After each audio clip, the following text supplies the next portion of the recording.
What would be your favorite thing about the album? Let's go with Roy first. Favorite thing about the album? It was the doing of it. It was. The world mourned him at just 50, yet headlines only told half the story. Fans saw a star, confident and untouchable, performing night after night, his voice soaring above every stage. What they didn't see were the warnings his body whispered, the shadows that crept into his home, the grief he carried in silence. Months before his last performance, his health faltered, subtle signals dismissed, routines disrupted. Behind the music, he was documenting fragments of truth, secrets he never expected to share while alive. Each song he recorded became more. And melody, it was an emotional ledger of his life, each chord a reflection of joy, loss, and unanswered questions, even as applause filled arenas. His heart wrestled with invisible battles, tragedy, and triumph intertwined in ways no newspaper could capture.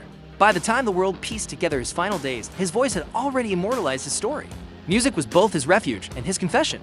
His journey was never just about fame, it was survival, resilience, and the unyielding belief that beauty could emerge from pain, even when life seemed determined to strip it away. But beyond the lights and limelight, he was a man of quiet rituals, seeking moments of normalcy in a world that demanded spectacle.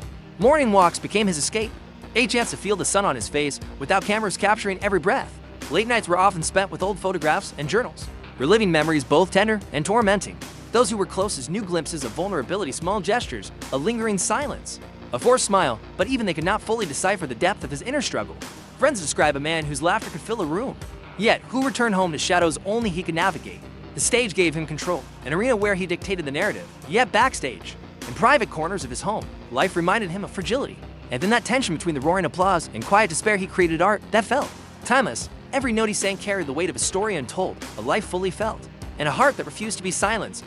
He grew up in a town swallowed by dust and hard labor, where hope felt scarce and every day tested resolve. Engines roared, country tunes hummed through his childhood, embedding themselves deep into his imagination. At 6, he asked for a harmonica, yet his father handed him a guitar instead.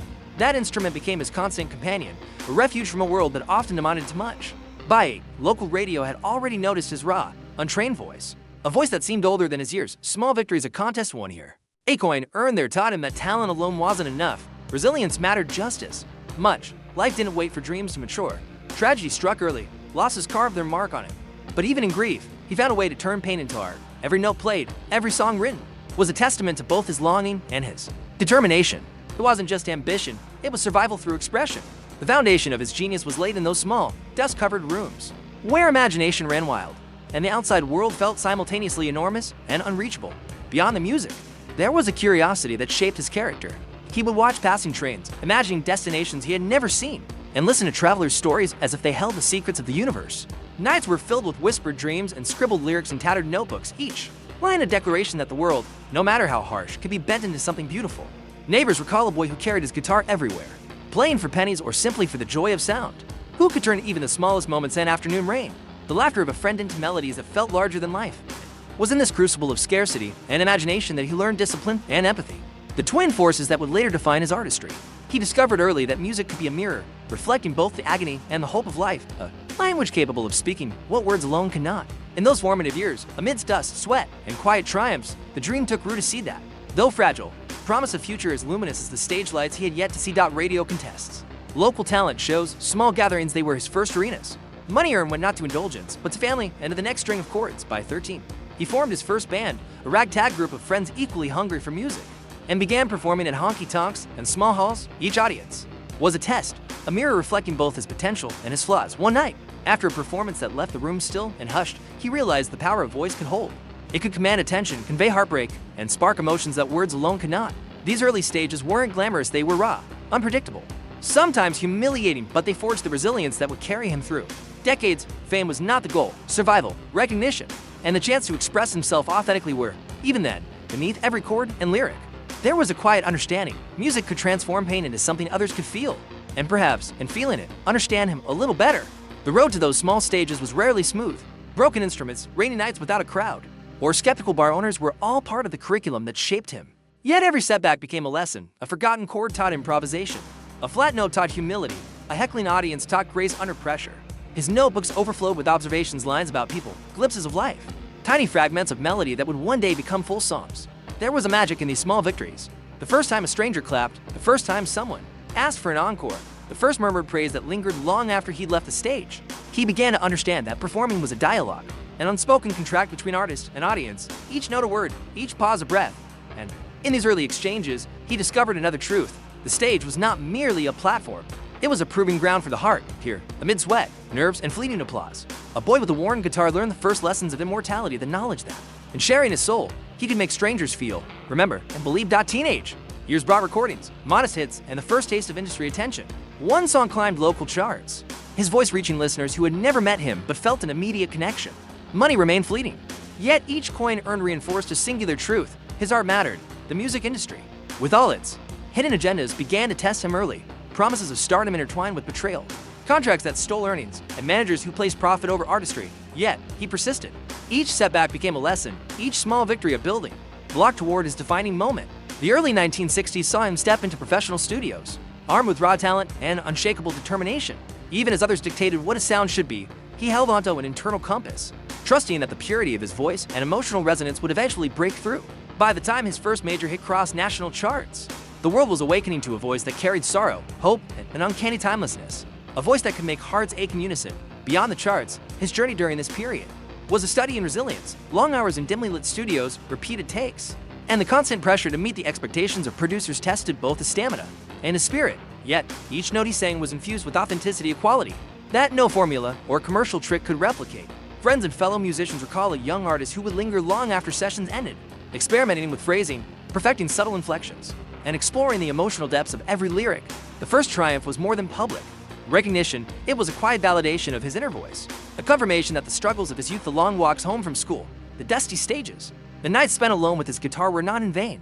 And as the applause grew, as letters from fans poured in, he realized something profound. Success wasn't merely about fame or wealth. It was about connection. The ability to reach into the lives of strangers and leave a piece of himself behind was the true reward, one that would define every performance and recording for decades to come. In that first storm of triumph, the young artist glimpsed both the heights and the perils that awaited him, but he embraced it all, with a heart prepared for the journey ahead. Marriage brought joy, yet fame created distance. Touring schedules stretched endlessly, and moments at home were fleeting. Fragile, infidelity, misunderstandings, and the relentless glare of public attention frayed the edges of his personal life. Still, music remained his anchor, the one place where authenticity could thrive uninterrupted. Tragedy struck with the sudden loss of a loved one, moments that no song could fully encapsulate. Grief became both muse and tormentor, driving him to pour raw, aching emotion into every lyric. The contrast between stage triumph and private agony defined this chapter of his life. While audiences celebrated the highs, the lows unfolded behind. Locked doors, shadows stretching across rooms filled with memories. He learned to balance these worlds, to channel heartbreak into art, and to use every note to communicate what words could not. Through it all, resilience persisted and invisible, thread binding his genius to both struggle and survival. The pressures of love and family life were relentless. Letters went unanswered, phone calls missed, and birthdays passed in hotel rooms instead of kitchens. Each absence carved tiny fissures in relationships he cherished, while the media speculated and magnified every misstep. Yet, in private, he fought to preserve what he could. Candlelit dinners and rare moments at home, whispered apologies, and stolen afternoons with children became sacred.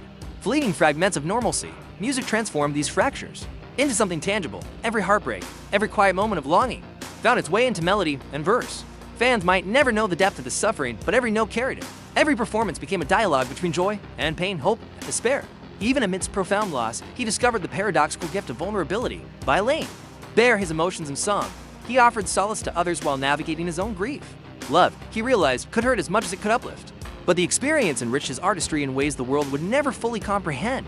The stage became both refuge and confessional, each standing ovation of fleeting reprieve, each song a bridge between the public and the private, the triumphs and the scars. And through it all, he endured, carrying both the weight of personal loss and the promise of unyielding artistry, shaping the man the world would eventually come to celebrate. After years of creative struggle and label interference, he found the perfect studio, collaborators who understood his vision, and a sound that could carry the weight of his emotions. One recording session transformed his career, dramatic crescendos, soaring falsettos, and strings that lifted pain into melody. Audiences were entranced, critics astounded, and fellow musicians took note. Fame arrived, not as a sudden gift, but as a reflection of authenticity finally recognized. Each album, each performance, carried the delicate tension between perfection and imperfection. Structured yet full of human rawness, tours across continents brought him face to face with the profound impact of music. People weeping, clapping, singing along, feeling not just the songs but the life behind them. Through artistry, he reclaimed control of his story, proving that talent, when nurtured and guided, could endure against both time and circumstance. Behind the scenes, the transformation was painstaking. Countless hours were spent experimenting with arrangements, perfecting harmonies, and coaxing subtleties from every instrument. Collaborators described a man who demanded excellence not out of ego, but from a relentless drive to make each song resonate with truth. He pushed himself to emotional extremes in the studio, reliving old griefs, joys, and regrets, channeling them into soundscapes that were at once intimate and universal. Interviews and live shows reflected a newfound confidence, but the real metamorphosis happened quietly, between takes and in late-night writing sessions, where his vision crystallized into a signature sound. Every note carried history, pain, and triumph interwoven, creating a legacy that would define him for decades. Fans would come for the spectacle, but they stayed for the honesty embedded in every phrase, every chord, every sustained note. In this rebirth, he discovered the power of vulnerability, his art, and the world finally ready. Listen. Health issues, relentless touring, and personal losses took a toll. Even as audiences heard flawless performances, his body and mind were paying a hidden price. Injuries, surgeries, and warnings went largely unheeded. Sacrificed for the devotion to his craft. Relationships strained under pressure. Yet small acts of love and reconciliation became lifelines. Moments of solitude often revealed the weight he carried, memories of loss, unresolved grief, and the relentless demands of fame. Despite the battles, creativity never ceased. Music remained both therapy and confession. Each song a reflection of his survival, each note a testament to endurance. In private, he planned, reflected, and documented an inner life rich with strategy, hope, and longing. While the world applauded, the real fight was invisible, fought quietly between notes, breaths, and the unyielding drive to create. The war was not only physical, but emotional and psychological. Nights in sterile hospital rooms, or moments of exhaustion backstage, revealed the fragility the audience never glimpsed. Pain was a constant companion, yet he learned to translate suffering into art without letting it dominate. Friends describe him as resilient but human, someone who sometimes broke in silence, only to emerge stronger with pen in hand, microphone in place. Every missed rehearsal, every canceled appearance was a reminder that his body had limits, yet his mind refused to yield. Journals, sketches, and rehearsal notes became a map of endurance, marking battles won and lessons learned. Even in despair, he found strategy, mapping his recovery, managing his image, and safeguarding his craft. The audience never knew the hours of trembling hands, the moments of doubt, or the nights spent staring at ceiling shadows. And yet, the music never faltered. Each song became both shield and sword, a testament that while battles may rage unseen, the artistry and human spirit could still shine with unrelenting brilliance. Despite setbacks, his voice and artistry reached new heights. Albums charted, awards recognized his brilliance, and collaborations with legendary musicians revitalized his career. Tours reconnected him with fans across continents, each performance a demonstration of mastery over both technique and emotion. Even as trends changed and new stars emerged, he adapted, experimenting with sounds, blending genres, and pushing creative boundaries. Each success was hard-earned, a testament to resilience and vision. Music became a language that transcended personal tragedy, allowing him to communicate deeply with audiences who had never shared his experiences. His story reminded the world that talent alone isn't enough. Discipline, persistence, and emotional honesty are equally vital. Beyond the accolades, the triumphs of this era were intimate and often unnoticed. He meticulously studied the craft of his peers, absorbing lessons from each collaboration while quietly refining his own style. Every tour, every studio session became an opportunity to redefine expectations, to ensure that the music reflected not only skill but soul. Friends and colleagues recount a relentless pursuit of excellence, a man who could spend hours perfecting a single vocal inflection or reworking a melody until it conveyed exactly the emotion he intended. The weight of past hardships only sharpened his focus, infusing performances with a depth that mere technical mastery could never achieve. Even in moments of exhaustion or doubt, he remained connected to his audience. Letters from fans, stories of how his songs provided comfort during illness, heartbreak, or loneliness reinforced the impact of his artistry. Each standing ovation, each tearful response in a distant country served as proof that music could bridge isolation, speak to shared humanity, and heal invisible wounds. Triumph, for him, was never just chart positions or trophies. It was the knowledge that every note sung, every lyric written could touch lives and leave a lasting imprint. In embracing adversity, he revealed the extraordinary power of persistence, the transformative force of creativity, and the enduring brilliance of a voice that refused to be silenced, no matter the storm. The final years of his life were marked by both triumph and warning signs. Fans celebrated a resurgence, while health issues quietly worsened. Posthumous releases and tribute tours ensured his voice continued to inspire. Collaborators carried forward his style, infusing it into new works. Technology enabled holographic performances, bridging decades and generations. His family protected his legacy, honoring both the art and the man behind it. Through recordings, tours, and stories shared, his life continued to resonate, proving that genuine artistry leaves a footprint no passing trend can erase. His journey offered lessons in courage, perseverance, and the quiet power of creativity. Even amid chaos beyond the stage and studio, his influence seeped into culture itself. Young musicians cited him as a formative force, replicating his phrasing, studying his emotive delivery, and tracing inspiration to the raw honesty that defined every note. Documentaries, biographies, and interviews painted a fuller picture. A man whose artistry was inseparable from his humanity. Schools of music analyzed his compositions, not just for technical brilliance, but for the emotional truths embedded within them. Fans discovered the intimate diary of a life lived fully, moments of joy, heartbreak, an unwavering commitment to expression etched into every lyric and chord, even in death. He remained a teacher, letters he wrote, recordings he perfected, and unshared ideas became treasures for collaborators and protégés. Memorial concerts saw thousands of voices rise in unison, a collective reminder that his music transcended the confines of mortality. His life became a blueprint for perseverance, a testament to the transformative power of passion and dedication. Through every note that echoed in concert halls, every melody streamed across generations, and every story told about his journey, he lived on not merely as a performer, but as a symbol of endurance, creativity, and the enduring magic of a life fully expressed. He was more than a voice, he was a vessel for emotion, a chronicler of human experience, and a survivor of personal and professional storms. Fame never softened his struggles, but it amplified them, forcing him to find grace amidst hardship. Every song carried a fragment of his heart, every stage a testament to resilience. Behind the sunglasses and iconic melodies lay a man who loved, lost, grieved, and created with unmatched intensity. His life was proof that genius is often inseparable from struggle, and that legacy is forged not just by talent, but by the courage to persist when every obstacle demands surrender. Even today, as listeners press play and hear the first note, they encounter a story that is larger than music, a journey of a life lived fully, vulnerably, and eternally resonant. Away from the spotlight, he was a man of paradoxes, disciplined, yet spontaneous, private yet profoundly empathetic, intensely focused yet capable of boundless humor. His home was a sanctuary filled with books, photographs, instruments, and handwritten notes, evidence of a mind always in motion, always reflecting, always creating. Friends described someone who would listen intently, offering insight, encouragement, or quiet understanding, even while grappling with his own internal battles. Moments of solitude were never wasted. He used them to process loss, to refine melodies, to capture fleeting ideas that might otherwise have vanished. In this private world, the weight of fame dissolved, revealing the core of a human being who understood love, grief, and joy in equal measure. His artistry was inseparable from this humanity. The tremble in a falsetto, the silence between chords, the raw vulnerability of a lyrical were extensions of his lived experience.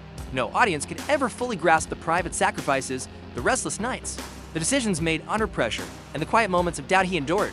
Yet, in embracing all of it, he created music that transcended the ordinary. Every performance became a bridge connecting him to the hearts of strangers, reminding listeners that struggle and beauty often coexist, even in death. The man behind the music continues to teach. His life is a meditation on perseverance, empathy, and authenticity, a testament that true artistry requires both courage and vulnerability. When the last note fades, when the applause subsides, his story endures. He remains not just a musician, but a witness to the human condition, a guide for those who aspire to create, endure, and leave a mark on the world. In every melody, every lyric, and every pause, the essence of the man lives on, eternally present, eternally resonant, a reminder that genius is measured as much by the heart as by the voice.